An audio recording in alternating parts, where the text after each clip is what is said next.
All right, guys, welcome to our third lecture. We're going to talk about research design. This is going to take a little bit more time just because it has some kind of tedious stuff. So what I will do is, in addition to the video, I'll also post just the presentation along so you guys can go back and review it.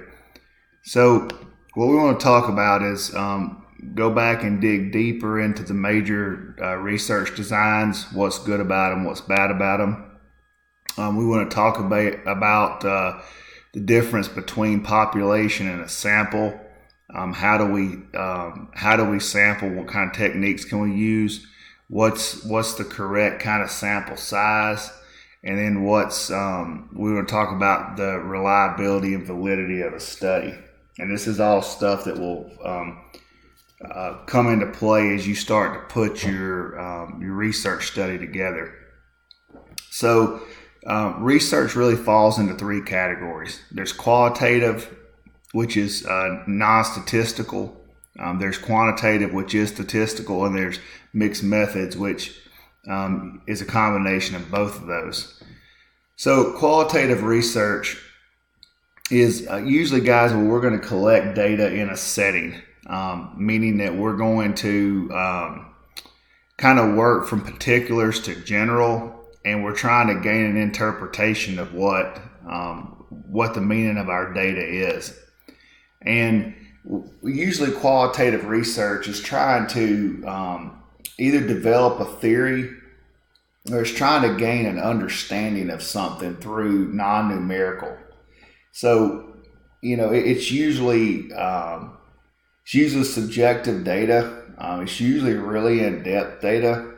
And it's usually collected either through open-ended questions, or you'll learn here in a second through collection of a review of documents. And it's usually a relatively small sample size, meaning you have a small number of people. So the strengths of it are you usually get a lot of good information because you're drilling down deeper into it. Because a lot of times you're doing things through either survey or through interview. You can ask follow-up questions, so it kind of gives you the ability to think on the fly or be flexible. And it also gives you the opportunity to address the key question of why something is happening. So there's a bunch of different ways you can do qualitative studies, guys. Ethnographies, you're looking at a group. It's usually an intact group, and you're looking at them in whatever their setting is, and you're just doing either observational data where you're just watching them and making judgments, or not necessarily judgments, but just writing what you think, or you're interviewing them.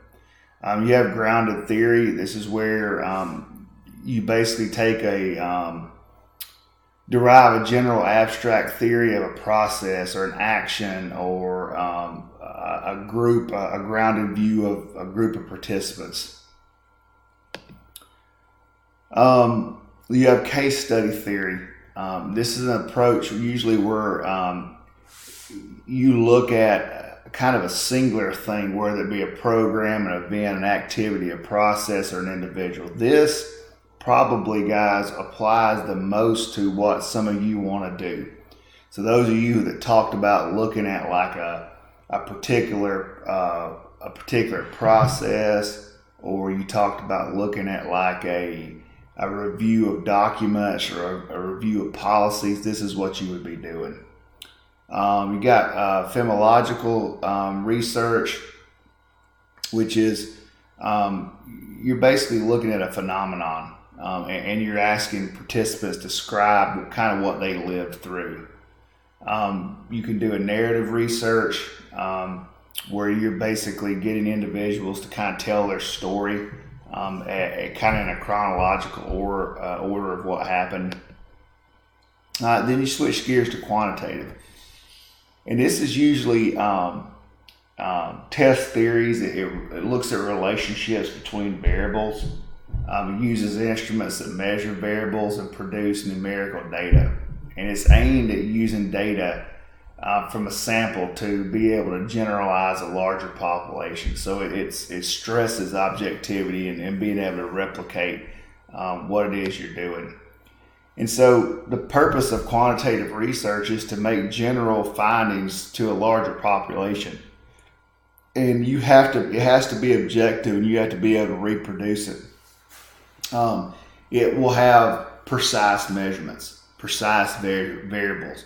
You'll be able to use a statistical test to research the questions and the hypothesis.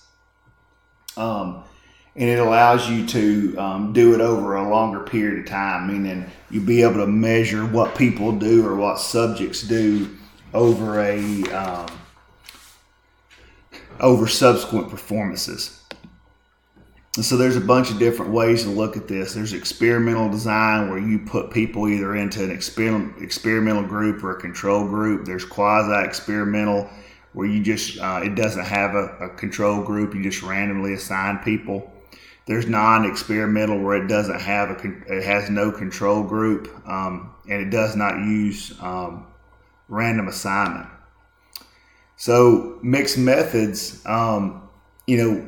you should look at qualitative and quantitative as kind of complementary designs. They can help you find both. You can use both of them to get to the answer.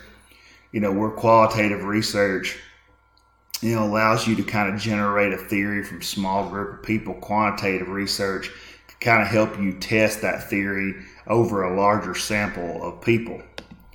So mixed method is using both of those to kind of triangulate results. I wouldn't recommend, for the purpose of this class, or really for the purpose of even a research project or a master's project at the end of the class, I would not recommend you guys doing mixed methods. Okay, that's used more of something that you would do for like a doctoral dissertation. I would pick a qualitative or a quantitative design. But there are some, good mixed methods designs. There's a sequential where you start with the other, and then you either start quantitative or quantitative and use the other one to elaborate or expand on what you found. There's concurrent, where you're using them both at the same time. There's transformative, where basically you're kind of looking at it from a theory standpoint or an overarching viewpoint, and your design basically contains both of the data from both of those. All right, so switching gears, and this is kind of where this kind of goes down a rabbit hole a little bit, of sampling, and from here on this will be a little bit more, not complicated, but it'll make you have to think a little bit. So basically, when we sample, guys, that's what we're trying to figure out, who we're going to study, and how many people we need to study. And so we don't really have the ability to collect data from a lot of people. We just don't. So what the goal is if we do sampling right, what people tell us from the group we study, we should be able to extrapolate, and it should mean the same thing to a bigger group of people. So a bunch of different ways of sampling, but it's really into two broad groups. You've got probability sampling, which means that the population has an equal probability of being chosen. So, for instance, if you went to a ball game that had 20,000 people, and you wanted to survey them, there's going to be a certain group of those people that are season ticket holders. There's going to be a certain group of those people that are in individual game tickets, and so you got to make sure that you get a random sample of all of those. So stratified basically means random sampling of subgroups. So we would make sure we got a certain group of in-season ticket holders. We would make sure we got a certain group of individual ticket holders. Cluster sampling is when groups are randomly selected rather than individuals. So we're looking at just studying season ticket holders. And then systematic sampling means that we're going to pick every whatever case, every fifth case, every fifth person, every 10th person, every 9th person, however we want to do it. Non-probability sampling is not random. Okay, it means we're doing it with a purpose. So convenient sampling involves we're just selecting cases based on their access. Okay, just being able to get to them. Purpose sampling is we're doing it with a purpose in mind. So we're looking to try to get a certain group of people. So we already know who we need, so we're seeking those out. Modal instance sampling is we're trying to sample the most typical case, so the person that fits the profile we're looking for. And then expert sample would mean we're looking to target people who have information we need specifically. They're an expert on a topic. So, we could do quota sampling. So basically there's no randomness to it. We have a predetermined quota. That's what we're trying to get. We could do non-random quota. So, we might contact fans until a percentage of them are met. This would be something if we were doing like a survey through phone or online. But it's important that we want to get, all viewpoints. Okay. We can't get a sample of, unless we're looking for it, we can't get a sample of people that turns into looking all the same. And then, obviously we could go snowball sampling, which is where we find somebody who fits the bill we're looking for, and we ask them if they know somebody else just like them that they could recommend to us. So there's a bunch of different ways, and you can go down a rabbit hole a lot on this sampling stuff. We won't overcomplicate this, and this really won't come into play until we start really nailing down our research design here in a couple of weeks. So how do we determine a sample size? So again, our goal is to collect a sample that's large enough to represent a certain population. So we might use census data, where we include every group of a population. We might look at the literature to get an idea of what kind of sample size we might use. There are tables that I'm going to show you that will give you an idea. There are also formulas that can calculate exactly what kind of sample size we need. So this is just an example of a sample size given how many people we would need at 5, 7, and 10%. So this will give you an idea of just, the overall size of the population and what we're looking for. And again, you just have to report this. And obviously, if we get 81 of 100 population in, that's going to give us really good data, whereas half the population, maybe not as much. So once we start to get data, we start to come up with what we're going to do. We have to start to ask the questions about reliability and validity. So all reliability is it consistent?